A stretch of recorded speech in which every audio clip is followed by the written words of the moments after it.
আমি আল্লাহ তাআলা পৃথিবীর সমস্ত জান মানুষের জন্য কোরআনুল কারীমটা পাঠালাম। এখানে কাউকে ঠকানো হয় নাই, কারো প্রতি জুলুম করা হয় নাই। ন্যায্য পাওনা বুঝিয়ে দেওয়া হবে। ন্যায্য কথাগুলো আমার আল্লাহ পাক জানিয়েছে। এই জন্য হুমা নারুকা হুমা জান্নাতুকা, বাবা মাকে যদি কেউ রাজি করতে পারে, প্রথম নাম্বার আল্লাহ তাআলা তাকে ইজ্জত বাড়িয়ে দিবে, সম্মান বাড়িয়ে দিবে। আমার আল্লাহ তাআলা ধন সম্পদের মালিক বানিয়ে দিবে। বাবা যার নাই সে বুঝে বাবা হারানো বেদনাটা কি। এখানে যার বাবা নাই, যারা বটগাছ হারিয়ে ফেলেছে, বাবা হলো একটা বটগাছ। যারা বটগাছ হারিয়ে ফেলেছে মুসলমান, বাবা মারা গেলে বোঝা যায় দুনিয়াটা কত বড়, বাবা থাকলে বোঝা যায় না। বাবার হোটেলে যারা খাও যুবক, তোমাদের বলছি শোনো, আজকে যৌবনের তারুণ্যে তুমি চলছো, বাবা ইন্তেকাল করলে তেমন চলতে পারবা না, তেমন তুমি চলতে পারবা না। কেন জানো? বাবা হলো তোমার বটগাছের ছায়ার মতো। বাবা চায় সন্তানরা ভালো থাকুক, নিজে ভালো রাখে না। পুরুষ মানুষ সারা জিন্দিগিটাই খেটে খেটেই যায়। একবার সন্তানকে মানুষ করতে হবে, নিজের সাংসারিক জীবনটা ভালো করতে হবে, স্ত্রীর চাহিদা পুরা করতে হবে, মেয়ের চাহিদা পুরা করতে হবে, সন্তানের চাহিদা পুরা করতে হবে। নিজে যে একজন মানুষ পুরুষ, এই চাহিদা তার থাকে না। আল্লাহ পাক পুরুষকে এত ধৈর্য দিলেন। আমার আল্লাহ বলেন দুনিয়ার সমস্ত পুরুষ যারা আছে, সন্তান যারা আছে, যদি আমি কাউকে সেজদা দেওয়ার অর্ডার করতাম, আল্লাহ রাসূল বলেন আমি বলতাম বাবা মাকে তোরা সেজদা দে, তোরা বাবা মাকে সেজদা দে, আর তাদের কাছে দোয়া নি। বাবা মাকে সেজদা দিতে দেরি হবে রে গোলাম, আমি রাসূল খুশি হতে দেরি হবে না।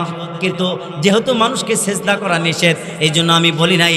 আর মেয়েদেরকে সেজদা করার জন্য যদি বলতাম, আমি বলতাম স্বামীকে সেজদা করো, যেহেতু দুনিয়ার মানুষকে সেজদা দেওয়া নিষেধ। কিন্তু মহিলারা যদি 5টা কাজ করতে পারে, আমার আল্লাহ তাআলা মহিলাদেরকে বিনা হিসাবে জান্নাতের মালিক বানায়া দিবে। এক নাম্বার হলো সন্তানদেরকে ইসলামী লাইনে ইসলামীর শিক্ষায় শিক্ষিত বানাবে। 5 ওয়াক্ত নামাজের হেফাজত করবে, রমজান মাসে রোজা রাখবে, শ্বশুর শাশুড়ির খেদমত করবে, স্বামীর খেদমত করবে। এই কয়টা কাজ যদি কোনো মহিলা করতে পারে, আমার আল্লাহ পাক বলেন এই মহিলার জন্য ইল্লা ফাআনতাহুম বিহি ইলাল জান্নাহ, আমি আল্লাহ তাআলা জান্নাতের 8টি দরজা তাদের জন্য উন্মুক্ত করে দিব।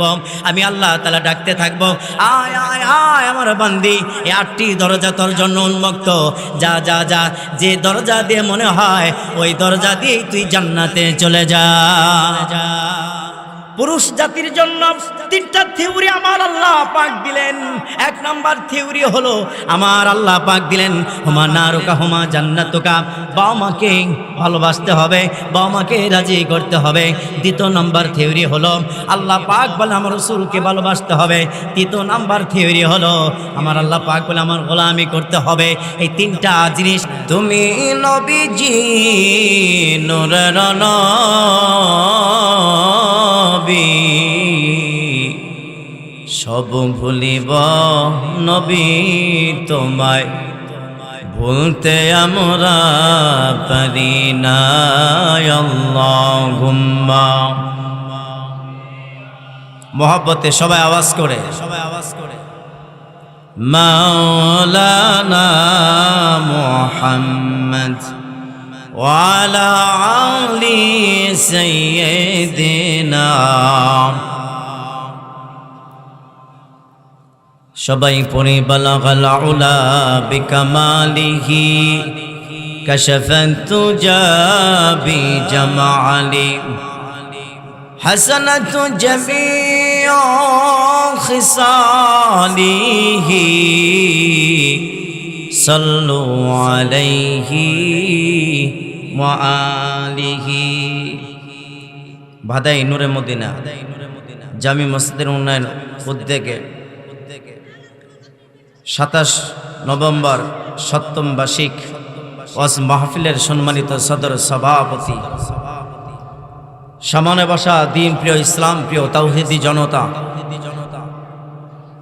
ওলামা তলাবা, কালিমাতুশ শুকর আদায় করে ওই মনিবের দরবারে, যে মনিব আমাদেরকে ভালোবেসে প্রায় অর্ধ রজনী হয়ে গেছে সময়, তারপরেও জান্নাতি বাগানে এই প্যান্ডেলে বসে থাকার সবর আমাদেরকে আল্লাহ সুবহানাহু ওয়া তাআলা করে দিয়েছেন। এই জন্য মনিব দরবারে আওয়াজ করে সবাই বলি আলহামদুলিল্লাহ। মহান মনিব আল্লাহ সুবহানাহু ওয়া তাআলা আমাদেরকে এখানে আসার সুযোগ যদি না দিতেন আমরা কি আসতে পেতাম? মহান মনিবের ভালোবাসার দরুন, ভালোবাসার চাদর দিয়ে ঝেঁকে আমাদেরকে আল্লাহ সুবহানাহু ওয়া তাআলা কি করেছেন? জান্নাতি বাগানে এনেছেন।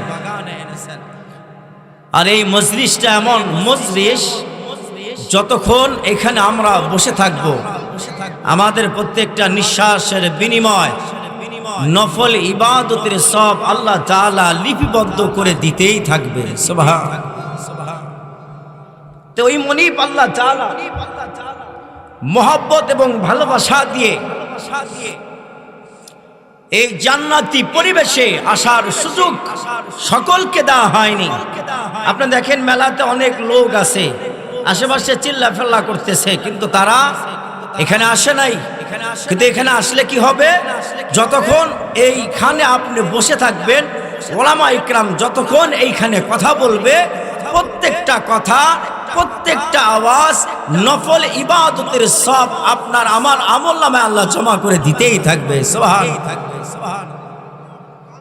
মহান মনিব আল্লাহ সুবহানাহু ওয়া তাআলা কোরআনুল কারীমের ভিতরে যে আয়াতখানা ফিট করেছে, বেশি লম্বাও নয়, 12টা বেজে গেছে, বেশি লম্বা নয়, মুখতাসার কথা।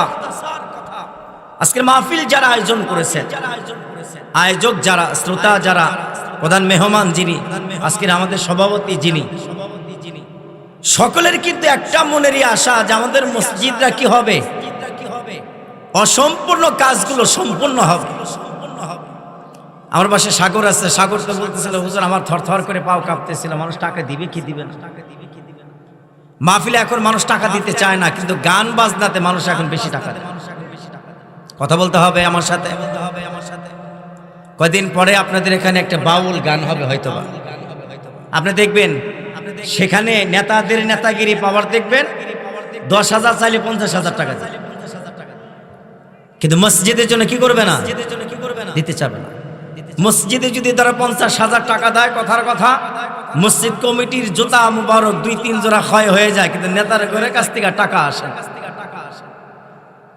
তো এখানে আমাদের সমস্ত মানুষের একটাই নেশা যে আমাদের মসজিদ এটা টাইস হবে, সুন্দর হবে, মুসলিম যারা, মুসলমান যারা, তারা সেজদা দিবে।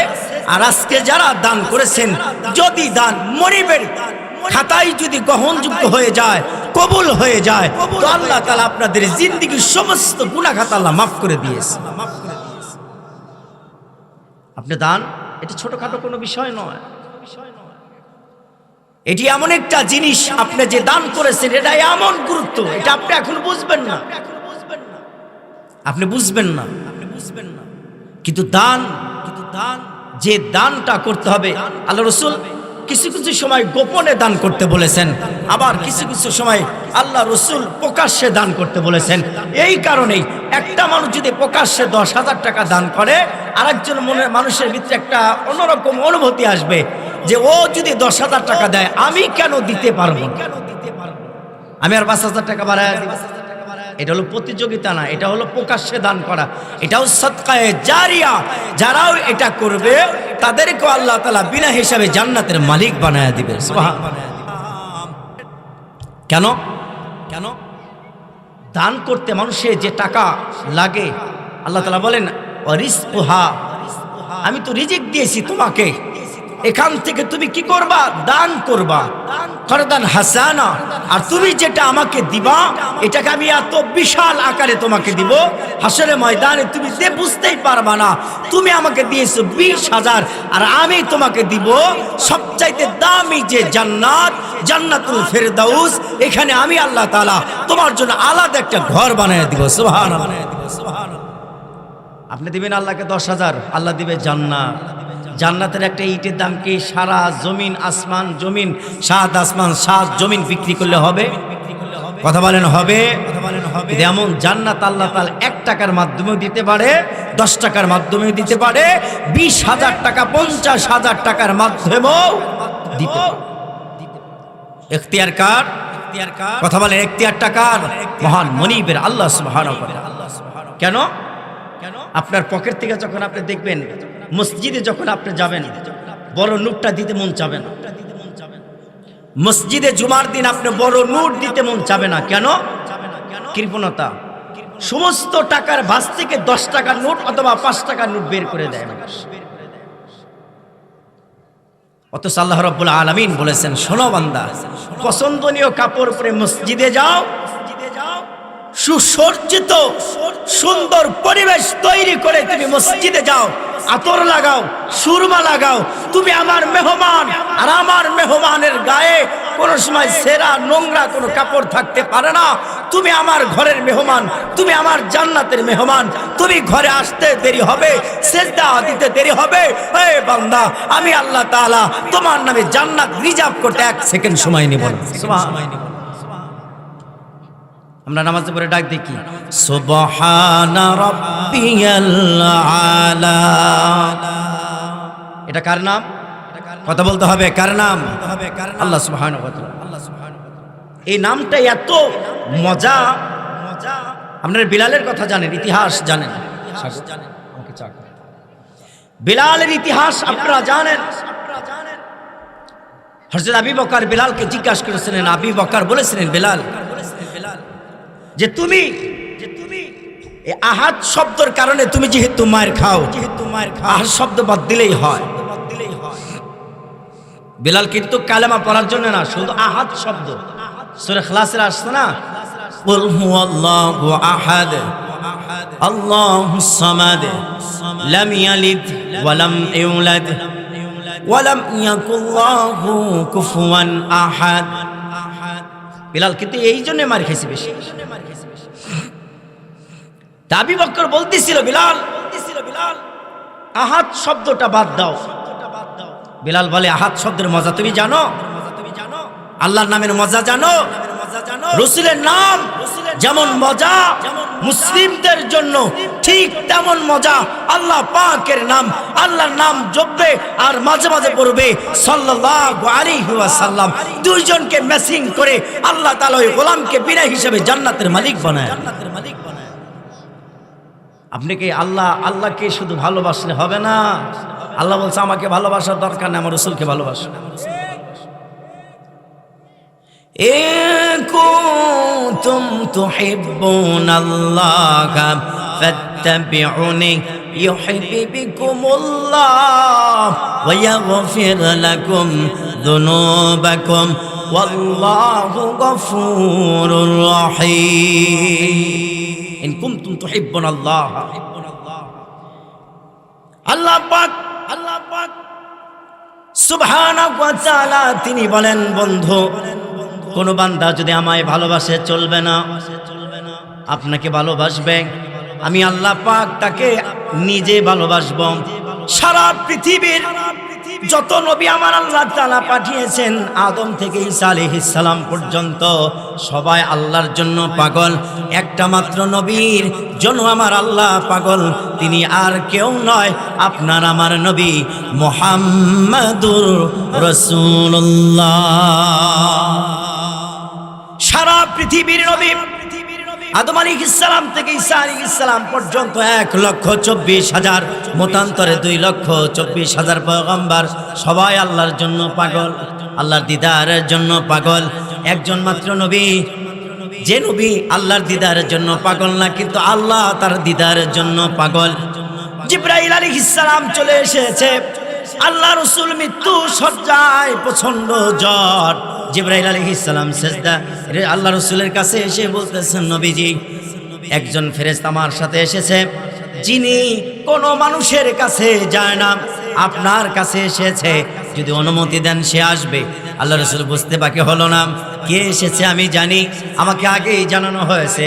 আজরাইল আলাইহিস সালাম চলে এসেছে। আজরাইল আলাইহিস সালাম দরজায় লক করলেন। ফাতেমা, আম্মা জান ফাতেমা রাদিয়াল্লাহু তাআলা আনহা, তিনি দরজা মুবারক খুলে দিলেন। খুলতে গেলেন, দেখলেন এমন একজন মানুষ সুরতে দাঁড়িয়ে আছে। যার মাথা আসমানে পা জমিনে, যার মাথা আসমানে আর পাটা জমিনে। ফাতেমা ঘরের লক বন্ধ করে দিলেন, দরজা বন্ধ করে দিলেন। আমার রাসূল বলেন আসতে দাও। এমন একটা ফেরেশতা এসেছে বাবার কাছ থেকে সন্তানকে আলাদা করে ফেলে, স্ত্রীর কাছ থেকে স্বামীকে আলাদা করে ফেলে। কলিজার টুকরা সন্তান বসে থাকে কিন্তু বাবা থাকে না, মেয়ে বসে আছে কিন্তু তার বাবা নাই, বাবা চলে গেছে দুনিয়ার মায়া ছেড়ে। আসতে দাও। আসলেন আজরাইল আলাইহিস সালাম, আসলেন। আসার পরে আল্লাহ সুবহানাহু ওয়া তাআলার ফেরেশতা জিবরাইল আলাইহিস সালাম বললেন, নবীজি আমার আল্লাহ তাআলা বলেছে আপনার যাবার অর্ডার হয়েছে, যদি আপনি থাকতে চান আপনাকে রাখা হবে, আর যদি আপনি যাইতে চান আপনাকে নেওয়া হবে। কিন্তু নবীজি শুনুন ভালো করে, আমার আল্লাহ তাআলা আপনার দিদারের জন্য অপেক্ষা করতেছে। সুবহানাল্লাহ বললেন না? আরো জোরে বলেন সুবহানাল্লাহ। আপনার দিদারের অপেক্ষা করতেছে। আদম আলাইহিস সালামের কাছে আজরাইল আলাইহিস সালাম আসছে, কিন্তু আল্লাহ বলে নাই আদমের জন্য আমি দিদারের অপেক্ষা করতেছি। মুসার কাছে আসছে কিন্তু বলে নাই যে আমি আদমের জন্য মুসার জন্য দিদারের অপেক্ষা আছি, আমি এই কথা বলে নাই, আল্লাহ তাআলা বলে নাই। ঈসা আলাইহিস সালামকে নিবেন, তারপরে এই কথা বলা হয় নাই। হারুন, সুলাইমান, ইয়াকুব, আইয়ুব, ইউনুস, কাউকে এই কথা বলা হয় নাই, শুধু একজন নবীর কথা বলা হয়েছে।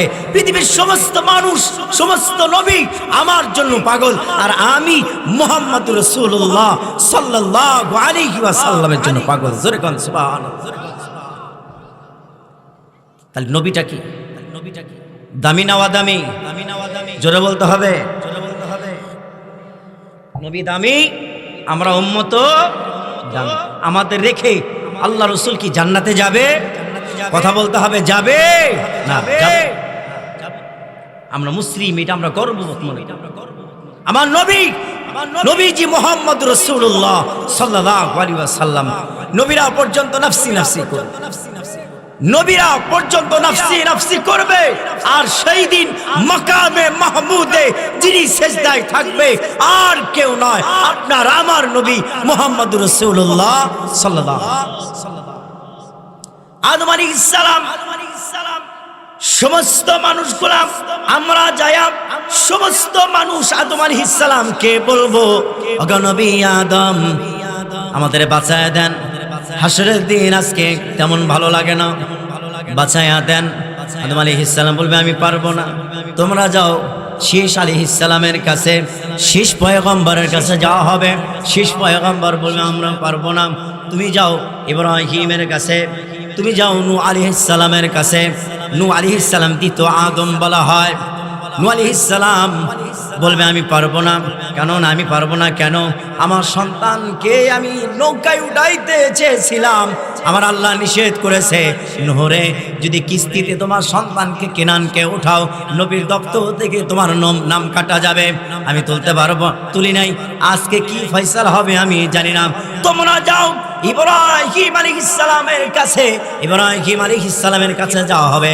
ইব্রাহিম আলাইহিস সালাম বলবে আমি পারবো না। যাও ইসমাইলের কাছে, ইসমাইল আলাইহিস সালাম বলবে আমি পারবো না। যাও আমার ভাই মুসার কাছে, মুসা আলাইহিস সালাম বলবে আমি পারবো না।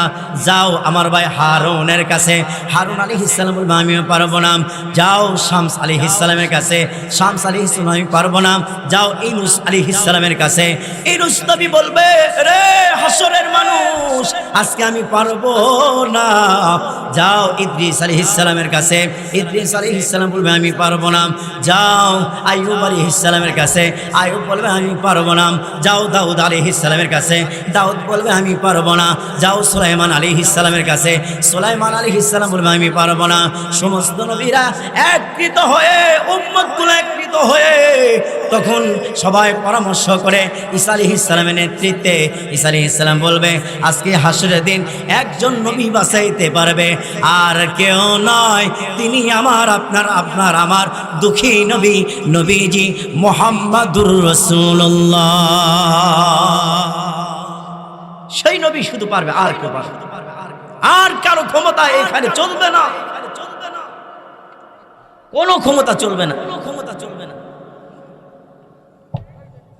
একটা মাত্র নবীরই ক্ষমতা চলবে। সেই নবীর নাম কি? মুহাম্মাদুর রাসূল। আমি দিদার কি জিনিস সেটা বুঝাইতেছি। তাহলে এই যে আদম থেকে ঈসা আলাইহিস সালাম 2,01,24,000 মতান্তরে 2,24,000 সমস্ত নবীরা পেরেশান হয়রান। আমার আপনার ঠিকানা তো পরেই দুল্লাহ, পীর গাউস কুতুব এগুলা পরে। নবীরা যেখানে হয়রান নাফসি নাফসি করবে, সেখানে একজন বাঁচাবে, নবীজি মুহাম্মদুর রাসূলুল্লাহ সাল্লাল্লাহু আলাইহি ওয়াসাল্লাম। সেই নবী বিনে কোন উপায় আছে? কথা বলেন, উপায় আছে? উপায় নেই। সে নবী বিনে কোনো উপায় নাই। কেন নাই? আমার সে শাফাত করেন ওয়ালা, আমাকে ছাড়া সে জান্নাতে যাবে না। পৃথিবীর ইতিহাস, আমার স্ত্রী আমাকে ফেলে চলে যেতে পারে, আপনার স্ত্রী আপনাকে ছেড়ে চলে যেতে পারে, আপনার ছেলে আপনার সন্তান ধন সম্পদ ছেড়ে চলে যেতে পারে, মায়ার নবীজি মুহাম্মদুর রাসূলুল্লাহ সাল্লাল্লাহু আলাইহি ওয়াসাল্লাম সে ছেড়ে আমাকে আপনাকে ছেড়ে কোথাও যাবে না। সুবহানাল্লাহ। হাসরের কঠিন ময়দানে আল্লাহ পাক তার নবীদেরকে কিভাবে শাফাতের বন্ধ ব্যবস্থা করবেন। হাসরের দিনে একটা মানুষকে জাহান্নামের অর্ডার হবে, জাহান্নামের দিকে নিতে থাকবেন, জাহান্নামের দিকে নিতে থাকবেন। আমার আল্লাহ পাকের রাসূল ডাক দিবেন, কে রে ফেরেশতার দল, ইয়ারে নিয়া কোথায় যাস? ফেরেশতারা কোনো কথা শুনবে না, যাইতে থাকবে। আল্লাহ পাক আরশে আজিম থেকে ডাক দিবেন, আরে ফেরেশতারা, আমার বন্ধু যার জন্য আসমান বানাইস, যার জন্য জমিন বানাইলাম, সেই নবীজি ডাকে আর তারে অপেক্ষা করে বেদবির মতো চলে যাচ্ছে, দাঁড়িয়ে যা, আর একটা কদম যদি সামনে আগায়া যাস রে ফেরেশতারা খবর আছে। আল্লাহ পাকের রাসূল আসবে, ফেরেশতারকে জিজ্ঞাসা করবে, ফেরেশতারা এর কি সমস্যা, কি সমস্যার কারণে একে নিয়ে যাচ্ছে এত জলদি জলদি করে? নবী পাকের কাছে ফেরেশতারা বলবেন, ওগো নবীজি, সরকারে দু আলম, দু জাহানের বাদশা আপনি, ইনি তার মিজানের পাল্লায়, বাম পাল্লায় মিজানের পাল্লা বাড়ি হয়েছে, জাহান্নামের অর্ডার হয়েছে, তাকে জাহান্নামে নিয়ে যাচ্ছে। আল্লাহ রাসূল বলেন, কিরে ফেরেশতারা, জাহান্নামে নিয়ে যাও, যাও, কিন্তু শর্ত আমার সামনে আর একবার মাপ দিতে হবে। আর একটা বার তুমি যদি আর একটা বার মাপ দাও, আমি দেখতে চাই আমার উম্মতের মিজানের পাল্লা, বাম পাল্লা কিভাবে বাড়ি হলো। মিজানের পাল্লায় আবার ওজনদার করা হবে, ফেরেশতারা এসে মিজানের পাল্লায় ওজন করবে। আমার রাসূলের সারা হাসর ময়দানে নবী ব্যতীত কোনো মানুষের পোশাক থাকবে না, আমার নবীজির শরীরের গায়ের ভিতরে পোশাক থাকবে। সেই পোশাকের ভিতর থেকে, পকেট থেকে একটা কাগজের টুকরা মিজানের ডান পাল্লায় যখন আল্লাহ রাসূল রাখবে, আমার আল্লাহর কুদরত বোঝা যায় না, মিজানের পাল্লা আমার আল্লাহ ডান দিকে অটোমেটিক বাড়ি বানায়া দিবে।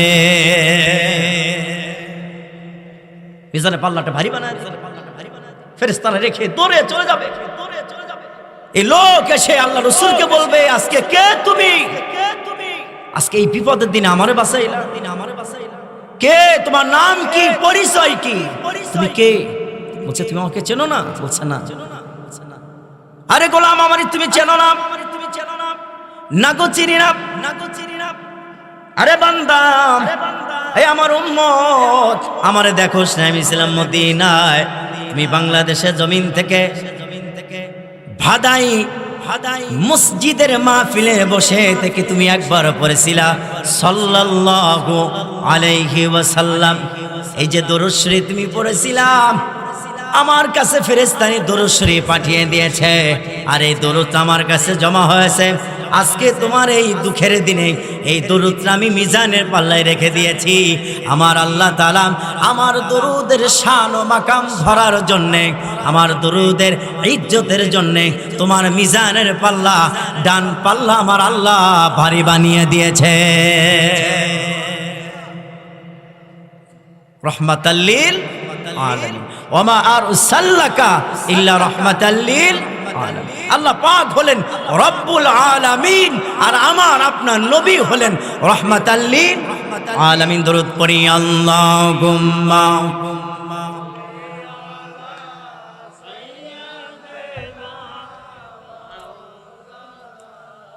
গলা খাই কেন, কারণ কি?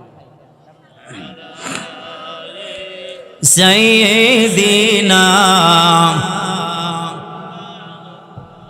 মুহাম্মাদ আল্লাহুম্মা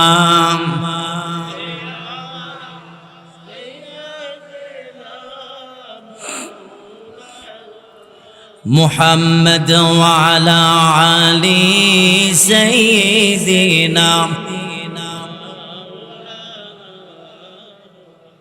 সে নবীকে চাই কি চাই না, আস্তে না আওয়াজ বলতে হবে, নবীকে চাই কি চাইন কিনা।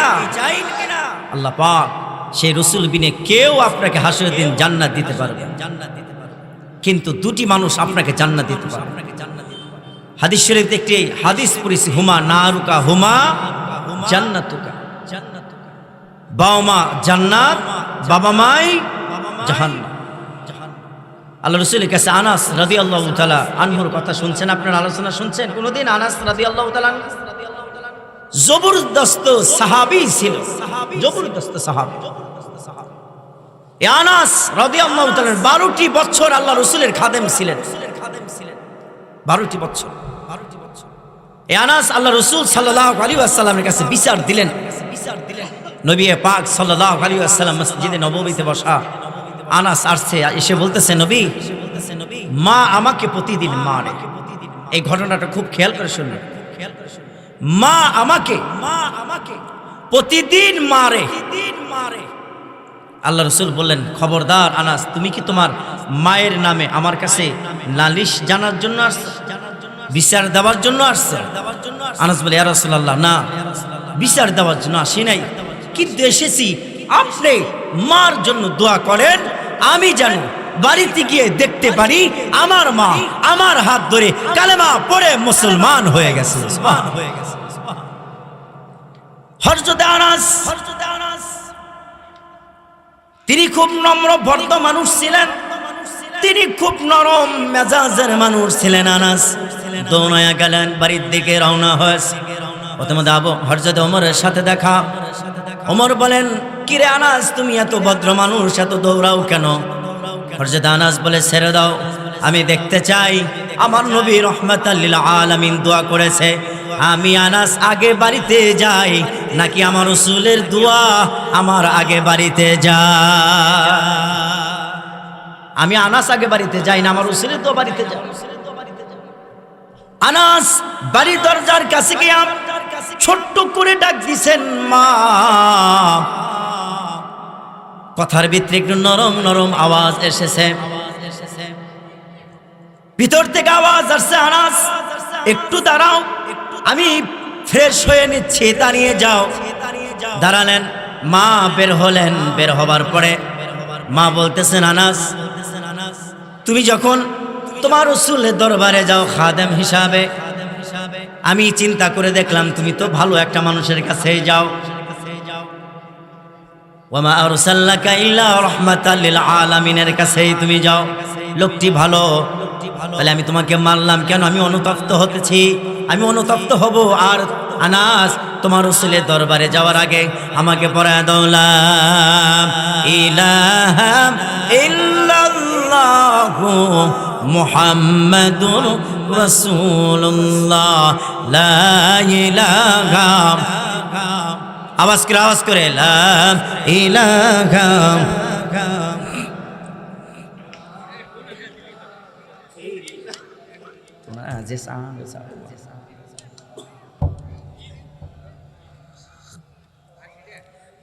আওয়াজ করে লা ইলাহা,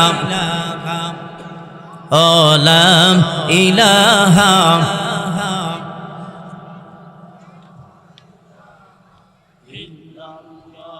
লা ইলাহা ইল্লাল্লাহু মুহাম্মাদুর রাসূলুল্লাহ।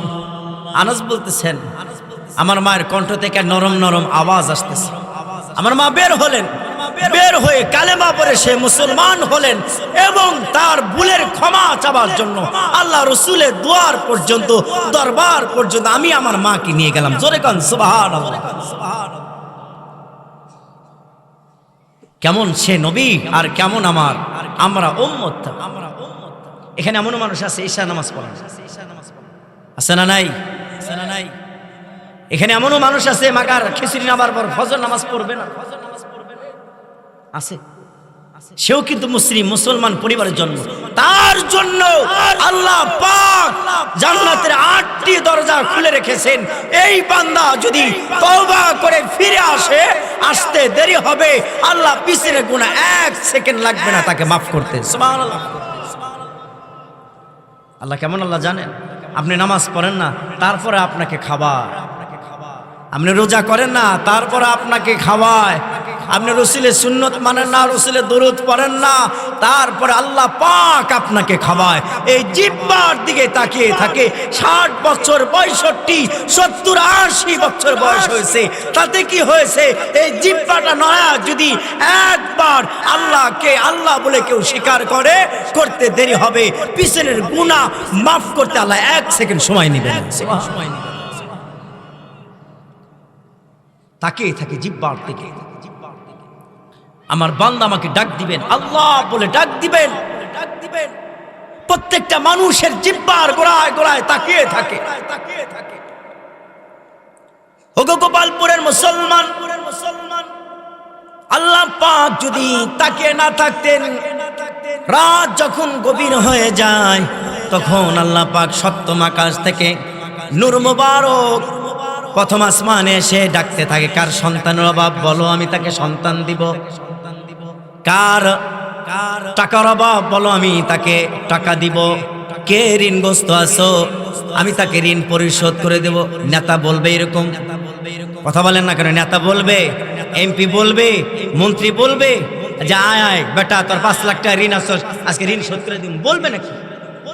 অথচ আল্লাহ পাক আরশ আজিম থেকে এসে আল্লাহ তাআলা বান্দাদের ডাকতে থাকে, গোলাম যা 1 ফোঁটা চোখের পানি ফেল। যায় নামাজের মুসল্লা 1 ফোঁটা চোখের পানি ফেলবি। তুই জানোস না আমার রহমতের দরিয়ায় তখন ডোস খায়। তুই যখন সুবহানা রাব্বিয়াল আলা বলে ডাক দেস, আমি আল্লাহ তাআলার স্থির থাকতে পারি না, রহমতের দরিয়ায় তখন ডোস মারে। আমি আল্লাহ তাআলা ফেরেশতাদের সাক্ষী রেখে বলতে থাকি, আমার বান্দা চোখের পানি ফেলে আমার কাছে তওবা করেছে, ইস্তেগফার করেছে। এরে ফেরেশতারা তোরা সাক্ষী থাক, আমি আমার বান্দার জিন্দেগির গুনাহ মাফ করে দিলাম। পৃথিবীর কোন মানুষ এই কথা বলবে না, পৃথিবীর রাজা বাদশা এই কথা আপনাকে বলবে না, একমাত্র আল্লাহ সুবহানাহু ওয়া তাআলা। এমপি নাই, মন্ত্রী নাই, রিক্সা চালক নাই, ভ্যানওয়ালা না, ঠেলা গাড়িওয়ালা না, কৃষক নাই, হুজুর নাই, মোল্লা মাঝি নয়, পীর ও মাশায়েখ নয়, সকলের জন্য ফতোয়া। সবাই যায় নামাজের মুসল্লায় দাঁড়াবে।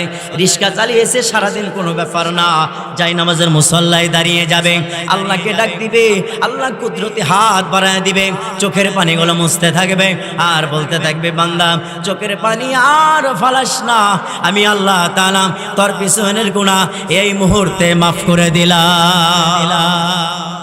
এমন কেউ আছে পৃথিবীতে?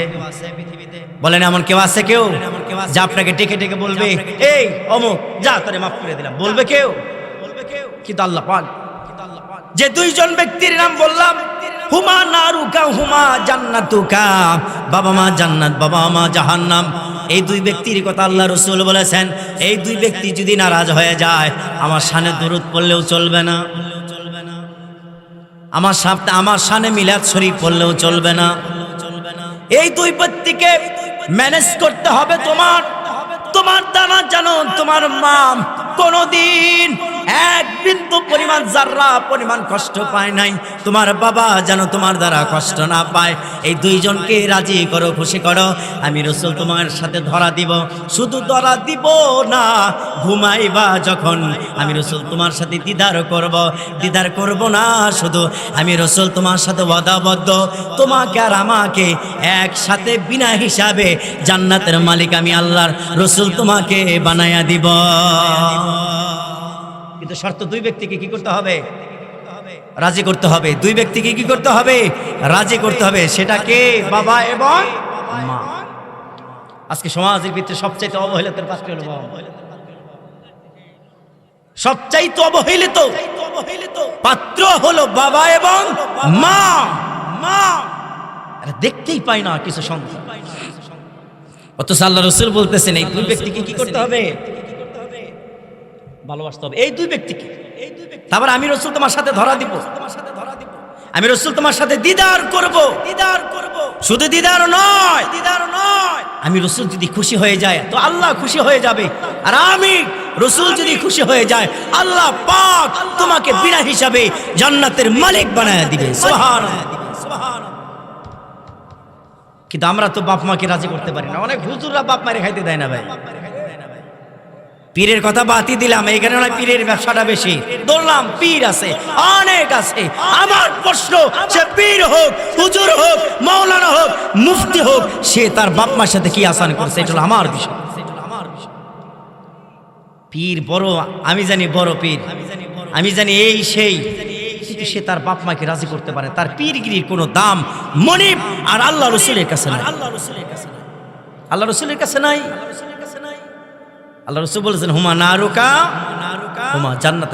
আরে ভাই, বাবা আমাকে কষ্ট দিয়া সুবহানা রাব্বিয়াল আলা বলবা, এটাও আল্লাহ তাআলা গ্রহণযোগ্য মনে করেন। সুবহানা রাব্বিয়াল আলা বললেই শুধু হবে না, মেন টাইম করে সুবহানা রাব্বিয়াল আলা বলতে হবে। কেমন ভালোবাসতে হবে? বাস্তব চিত্র তুলে ধরি, তাই বুঝে আসবে মুসলমান। আলকামা রাদিয়াল্লাহু তাআলা আনহুর নাম আপনারা শুনছেন কিনা জানি না। আলকামার ব্যাপারে আল্লাহ রাসূলের কাছে সাহাবীরা আসলেন, ইয়া রাসূলুল্লাহ, আলকামা উত্তর শীতানি শোয়া আছে, মৃত্যু সজ্জায়, কিন্তু কালেমা পড়তে পারছে না। হাবিব, সাহাবীরাই প্রশ্ন করার সাথে সাথে বার্তা বাহক দিয়া খবর দেওয়ার সাথে সাথে আমার রাসূল আলকামার বাণীর দিকে রওনা হলেন। আলকামার বাণীতে গেলে আল্লাহ রাসূল শীতানে দাঁড়িয়ে আলকামাকে কালেমা পড়াইতে চাইলেন। আলকামা কালেমা পড়ো, কালেমা পড়ো, লা ইলাহা ইল্লাল্লাহু মুহাম্মাদুর রাসূলুল্লাহ পড়ো। আল্লাহ রাসূল নিজে দাঁড়িয়ে, অথচ আলকামার জিহ্বা প্যাঁচ লাগতেছে, বারবার প্যারালাইসিস হয়ে গেছে। এটা কি হচ্ছে না? এই জিহ্বা ঘুরতেছে না। যেখানে আল্লাহ রাসূল তাসবিহ হাতে দাঁড়িয়ে বলতেছেন আলকামা কালেমা পড়ো, যেখানে আল্লাহ রাসূল থাকে সেখানে শয়তান থাকে না। সেখানে আল্লাহ রাসূল বলছে আলকামা কালেমা পড়ো, অথচ আলকামা তাকিয়ে আছে। আল্লাহ রাসূল আর বুঝতে বাকি হয় নাই। আল্লাহ রাসূল আলকামার মাকে ডাক দিলেন। ডাক দেওয়ার পরে আলকামার মাকে ডাকার পরে আলকামার মা আসলেন। আলকামার মাকে আল্লাহ রাসূল বললেন, এই আলকামার মা শোনো, তোমাকে কি আলকামা খেদমত করেছে না করে নাই? অথচ সে সাহাবী, কেমন সাহাবী? জান্নাতি গ্যারান্টি যুক্ত সাহাবী। আলকামা মা তার ঘর থেকে বের হয়ে গেলেন। বের হওয়ার পরে আমার রাসূল বুঝতে পারলেন মা বেজার, এই জন্য আমার আল্লাহ তাআলা তার জিহ্বাটাকে প্যারালাইসিস করে দিয়েছে, কালেমা পড়ার সুযোগ দিচ্ছে না। আমার রাসূল আর বুঝতে বাকি হলো না। ফেরেশতা সাহাবীদেরকে ডাক দিলেন। সাহাবীদেরকে ডেকে বলেন, সাহাবীরাম লাকড়ি জড়ো করো, আলকামাকে উঠাইয়া দাও, আগুন দিয়া জ্বালায়া দাও। মা রাজি নাই তো একে জানাজা পড়ায় কি হবে, মাটি দিয়ে কি হবে, কিচ্ছু করার নাই। মান রব্বুকা আমি তো বলতে পারবো না, ওমা দীনুকা এটাও বলতে পারবে না, ওমা নাবিউকা এটাও বলতে পারবে না। অতএব মার সাথে খারাপ আচরণ করেছে, কালেমা পড়তে পারবে না। আর একটা মানুষ মৃত্যুর সময় যদি কালেমা না পড়তে পারে, তাহলে কবর তার প্রথম হাসর শুরু হবে, বিচার প্রথম শুরু হবে কবর থেকে। লাকড়ি জড়ো হলো, আল্লাহ রাসূল আলকামাকে শোয়া দিলেন। এক সাহাবী আগুন আনলেন, লাগায় দিবেন।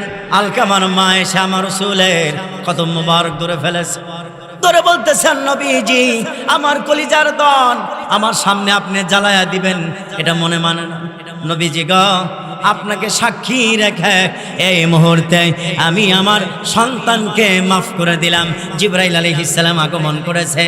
জিবরাইল আলাইহিস সালাম আগমন করার পরে আল্লাহ রাসূলকে বললেন, জিবরাইল বললেন আলকামাকে ঘরে নিয়ে যাও, উত্তর শয়তানে শোয়া দাও। উত্তর শয়তানে শোয়া দিলেন, আলকামা পরে নিলেন লা ইলাহা ইল্লাল্লাহু মুহাম্মাদুর রাসূলুল্লাহ লা ইলাহা, জোরে মহব্বতে লা ইলাহা, জোরে লা ইলাহা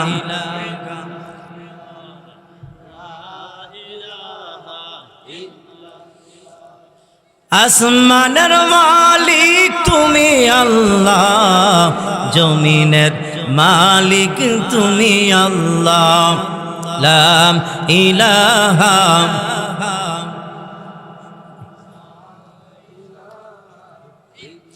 লা ইলাহা ইল্লাল্লাহু মুহাম্মাদুর রাসূলুল্লাহ। আল্লাহ পাক জিবরাইল আলাইহিস সালামের পাঠায় দিয়ে আলকামাকে কালেমা পড়ার সুযোগ করে দিলেন। আমার রাসূল বললেন, শোনো, বাপ মার খেদমত করতে পারো নাই, যারা আসামি দুইটি কাজ করবা, কবর পাশে দাঁড়ায় যাইবা, বা আমার জন্য দোয়া করবা, সূরা ফাতিহা পড়বা, সূরা ইখলাস পড়বা, বা আমার জন্য দোয়া করবা। দোয়া করতে দেরি হবে তোমার গুনাহ, আর আল্লাহ পাক তোমার বাবা মার গুনাহ সঙ্গে সঙ্গে মাফ করে দিবে। শুধু তাই নয়, এটি হলো প্রথম নাম্বার থিওরি। দ্বিতীয় নাম্বার থিওরি আল্লাহ পাক জানালেন, এরে দুনিয়ার মানুষেরা, বাপ মা যদি নারাজ হয়ে যায়, তুমি বাপ মার সম্পদ থেকে মসজিদ মাদ্রাসায় দান করবা।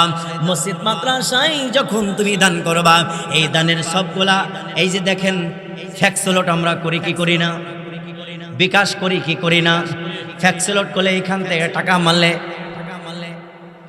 আর এক জায়গায় যায় না। যদি আপনি একটা নাম্বার যদি ভুল হয়ে যায়, টাকাকে মেন জায়গায় পৌঁছে চেঞ্জ হয়ে যায়। মুসলমান, আল্লাহ পাক জানালেন, বাবা মা অর্থ সম্পদ দিয়েছে, ওইখান থেকে ব্যয় করে তুমি বাপ মার সাথে খারাপ আচরণ করেছ, কত আচরণ খারাপ হয়েছে, কত বাবা মাকে ধমক দিয়েছ, আমার আল্লাহ মাফ করে দিবে। বাপ মার সম্পদ থেকে যখন তুমি এতিমখানা মসজিদ মাদ্রাসায় দান করবা, মসজিদে একটা সাইড টাইলস বানায় দিবা, মসজিদে তুমি 30 বস্তা সিমেন্ট দিবা, মসজিদে মেম্বার বানায় দিবা, আগে আগে গিয়া সেজদা দিবা। ওই যে টাইলস যখন দেখবা, বাবা মার কথা মনে হয়ে যাবে, আমার বাবার সাথে আমি খারাপ আচরণ করেছিলাম, মার সাথে খারাপ আচরণ করেছিলাম, এই জন্য আমার আল্লাহ পাকের হুকুম মেনেছি। আল্লাহ পাক হুকুম করেছে বাপ মার সম্পদ থেকে তুমি দান করবা, আমি দান করেছি। টাইসের দিকে তাকানোর সাথে সাথে বাবা মার কথা মনে হবে, আর বাবা মার কথা মনে হলে অবশ্যই মোনাজাতে চোখের পানি আসবে। মোনাজাতে একটি বান্দা যদি চোখের পানি ফেলতে পারে, আমার আল্লাহ বলেন কুদরতি হাত, ডান হাত বাড়ায় দিয়া বান্দার চোখের পানি মুছতে থাকে আর বলতে থাকে, এ বান্দা আর কাঁদিস না, বা আমার জন্য কাঁদছিস তো আমি আল্লাহ তাআলা ফেরেশতাদের সাক্ষী রেখে, মসজিদকে সাক্ষী রেখা এই মুহূর্তে তোর বাবার কবরটাকে আমি আল্লাহ জান্নাতুল ফেরদাউসের মেহমান বানাইয়া দিলাম। আমরা দান করতে রাজি আছি কে আছি না, নাকি রাজি নাই? জোরে বলতে হবে, রাজি আছি না নাই? দান বিষয় না, কিন্তু বলতেছি এটা আপনি যে পাপ করছেন, সমস্ত পাপের মূল পাপ আপনি করেছেন, এটার থেকে আপনাকে বাঁচানোর জন্য এই মিসালটা দেওয়া, যে আপনি যে বাপ মার সাথে খারাপ আচরণ করেছেন, মাঝে মাঝে মারতে গেছেন, মাঝে মাঝে ধমক দিয়েছেন বিবির কারণে, সন্তানের কারণে, এই বাবা মা আপনাকে তারপর কি তো অভিশাপ দেয় না? যায় নামাজের মুসল্লায় দাঁড়িয়ে আপনার জন্যই কন্দন করে, আল্লাহ আমার সন্তান বোঝে নাই, একে তুমি মানুষের মতো মানুষ হবা তৌফিক দান। আর আপনি সন্তান, এই শীতের সময় আপনি দেখবেন কিছু কিছু বাড়িতে নিজের স্ত্রী সন্তানাদি ভালো জাজিং বিছানা কম্বল দিয়ে ঘুমিয়ে থাকে, কিন্তু মা দেখবেন রান্নাঘরে এক জায়গায় একটা চোখি আর একটা খেতা আর একটা 150-200 দামের একটা কম্বল দিতেছে। কথা বলেন না কেন? ও থাকে কোথায়? নরম বিছানায়। আনি থাকে কোথায়? শক্ত বিছানায়। ঘুমাইতে পারে না ঠিক মতে, বলতেও পারে না, বিবি আবার পুশিং দিবে, তোমার মায়ের জন্য তুমি সবকিছু করো, তুমি তোমার মায়ের জন্যই করো, আমার জন্য তুমি কিচ্ছু করলা না।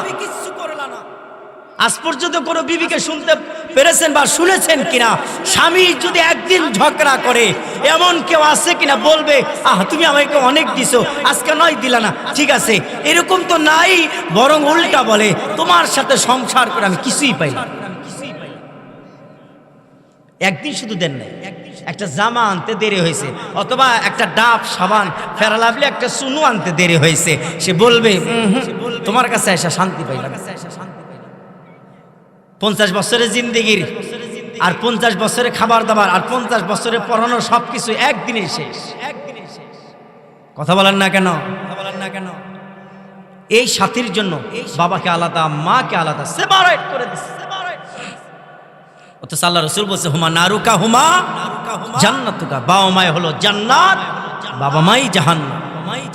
বাবা মা জান্নাত, বাবা মাই জাহান্নাম। এটা কেমন একটা সন্তান তার মাকে কষ্ট দিতে পারে? কেমনে একটা সন্তান তার বাবাকে কষ্ট দেয়? কেমনে বাবাকে ধমক দেয়? কেমনে? আর এখন তো ডিজিটাল এই জামানা, বাবাকে তোর সন্তান মারে।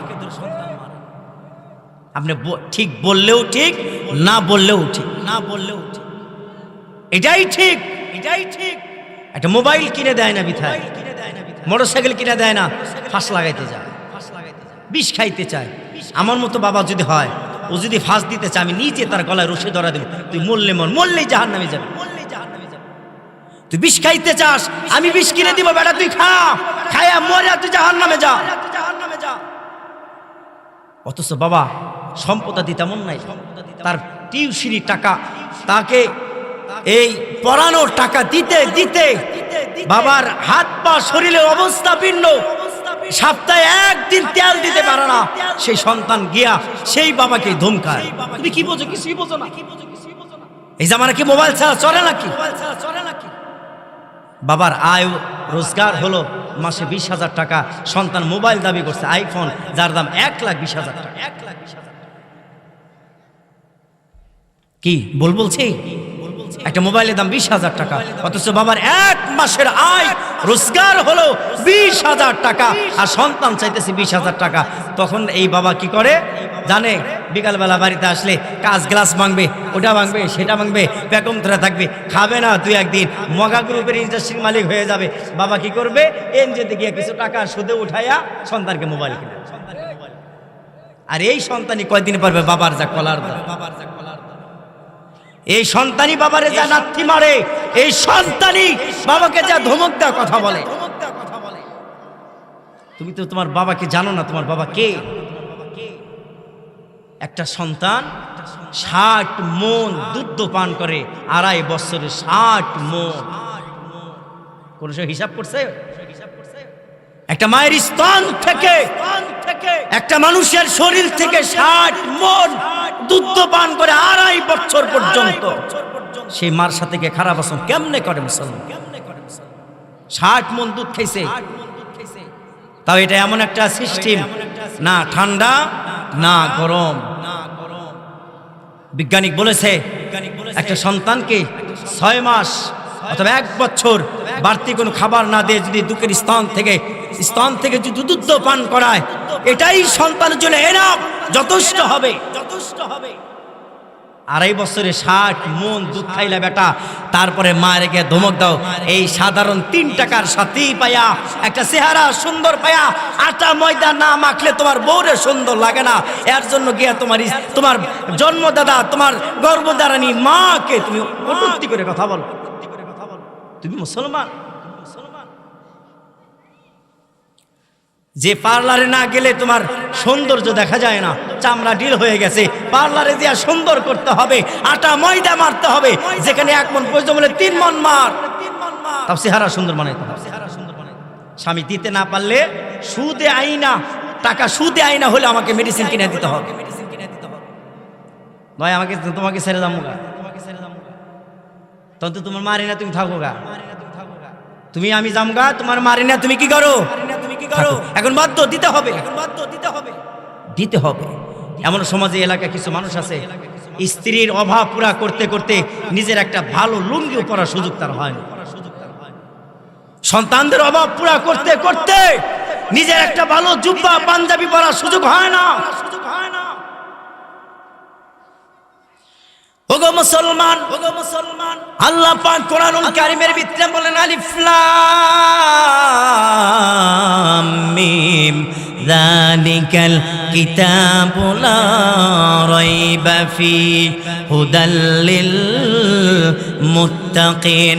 আমি আল্লাহ তাআলা পৃথিবীর সমস্ত জান মানুষের জন্য কোরআনুল কারীমটা পাঠালাম।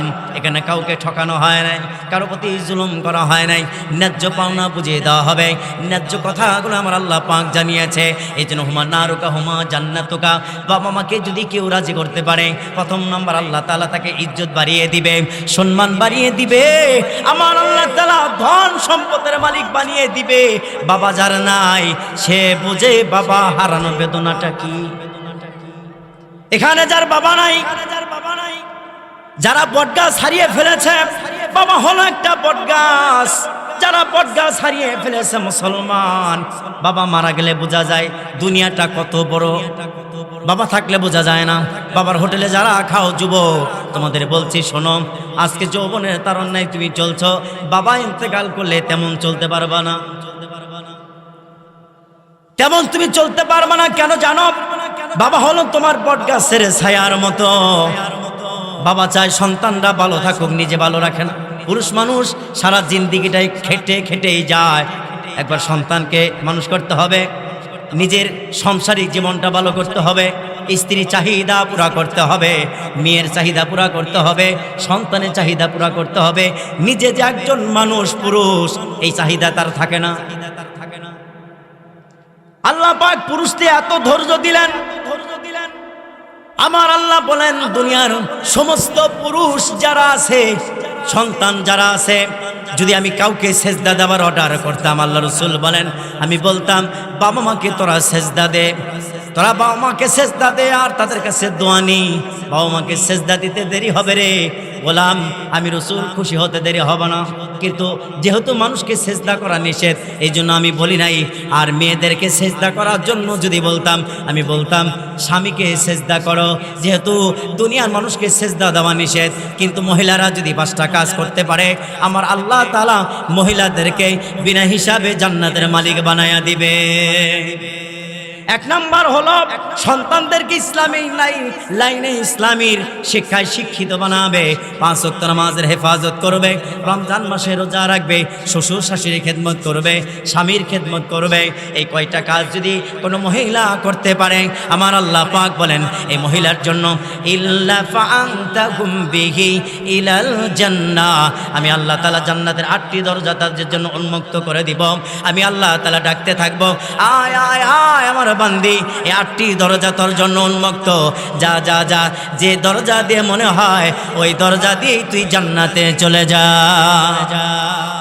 পুরুষ জাতির জন্য 3টা থিওরি আমার আল্লাহ পাক দিলেন। 1 নাম্বার থিওরি হলো আমার আল্লাহ পাক দিলেন হুমা নারুকা হুমা জান্নাতুকা, বাবা মাকে ভালোবাসতে হবে, বাবা মাকে রাজি করতে হবে। 2 নাম্বার থিওরি হলো আল্লাহ পাক বলে আমার রাসূলকে ভালোবাসতে হবে। 3 নাম্বার থিওরি হলো আমার আল্লাহ পাক বলে আমার গোলামি করতে হবে। এই 3টা জিনিস যদি কোনো পুরুষ কোনো মুসলমান করতে পারে, আল্লাহ পাক বলেন আমার আল্লাহ তাআলা আমি নিজে স্বয়ং তাকে বিনা হিসাবে জান্নাতের মালিক বানায়া দিব। তাহলে মহিলাদের জন্য কয়টি কাজ? 5টি, আর পুরুষদের জন্য 3টি। এই 3টি কাজের ভিতরে যদি মহিলারা পুরুষরা যদি থাকতে পারে, আল্লাহ পাক এই পুরুষদেরকে বিনা হিসাবে জান্নাতের মালিক বানায় দিবে। জোরে কোন সুবহানাল্লাহ। তাফসীরে মুফাসসির کرام বলেন কুরআনুল কারীমের আয়াতের ভিতরে তাফসীরে মুফাসসির کرام বলেন আমার আল্লাহ পাক জানিয়েছেন পুরুষদের জন্য আল্লাহ পাকের রাসূল আরেকটা বাড়িয়ে দিয়েছেন, সাধ্য অনুযায়ী তোমরা দান করবা। তোমার সাধ্য আছে দান করবা। মনে রাখবা দান জবরদস্ত কিছু জিনিস না, আবার দান জবরদস্ত কিছু জিনিস। একজন মানুষ দিতে চায় না, এমন এলাকায় মানুষ আছে মসজিদে চাঁদা দিতে চায় না, নামাজ পড়ে না, মসজিদ সম্পর্কে বোঝেও না, মসজিদ কি জিনিস সেটাও জানে না। মসজিদে গিয়ে সেজদা দিতে হবে এটাও জানে না। এমন মানুষ এই এলাকায় আছে সপ্তাহে একদিন নামাজ পড়ে না, আছে না নাই? কথা বলেন না কেন, আছে না নাই? আচ্ছা, তার যদি হাজার বাংলাদেশে যত আলেম আছে বসায় এক জায়গায় যদি ওয়াজ করেন, সে ওয়াজ বুঝবে? মসজিদে গিয়ে মাঝে মাঝে নামাজ পড়ে, মসজিদে গিয়ে মাঝে মাঝে আল্লাহ পাককে সেজদা দেয়, মুরুব্বতে থাকেন, ওরাসা আম্বিয়াদের সহবতে থাকেন। এই লোকটাকে কিছু বললে সে বুঝবে না ইসলাম কিছু জিনিস আছে, বুঝবে।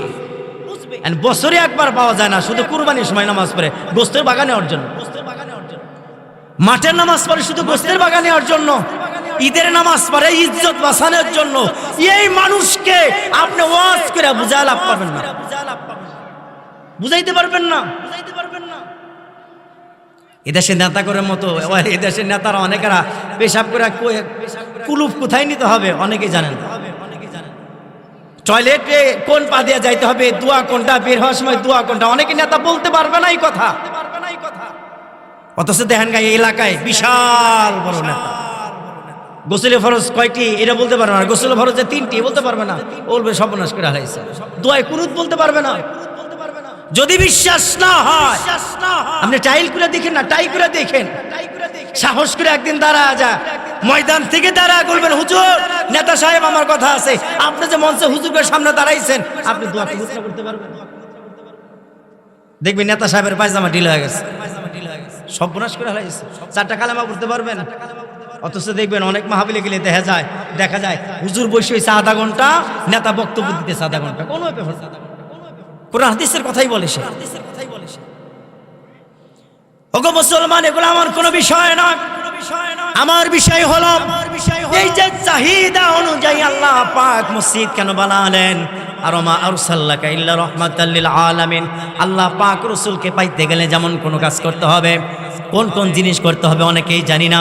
আল্লাহ পাক বলেন 3টা প্রতিষ্ঠানের সাথে জড়িত হইবা। 1 নম্বর প্রতিষ্ঠান আল্লাহ পাক বলেন যদি মসজিদে যাও, সুবহানাল্লাযী আসরা বিআবদিহি লাইলাম মিনাল মাসজিদিল হারাম। তুমি যদি কোনো মসজিদে দান করো, মনে রাখবা পৃথিবীর শ্রেষ্ঠতম মসজিদ, মুসলমানদের প্রথম কিবলা ছিল মসজিদুল আকসা।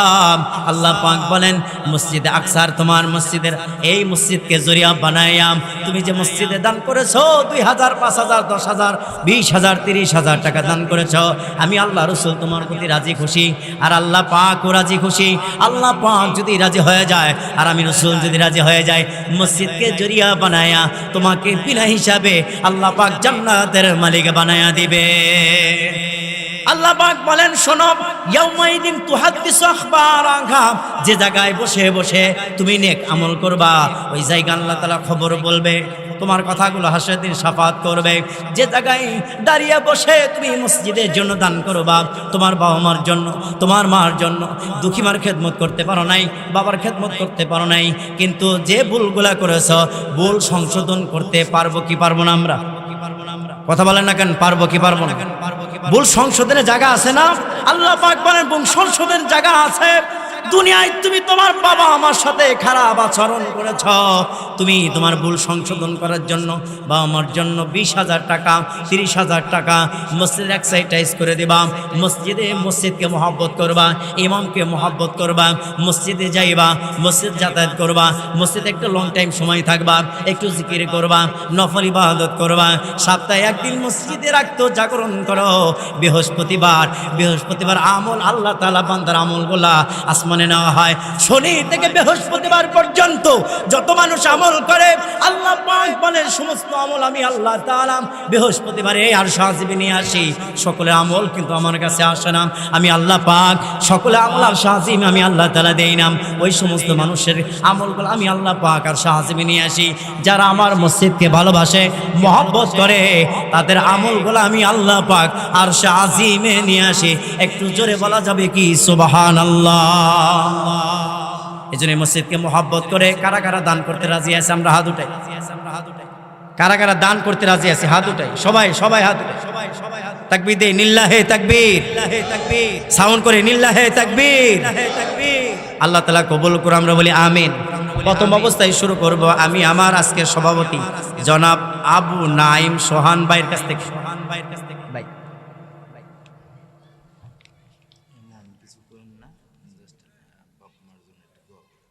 ও ভাই বেশি কিছু কমো না, কিন্তু আমার চাহিদা অনুযায়ী না থাকে তাহলে কিছু বলবো না।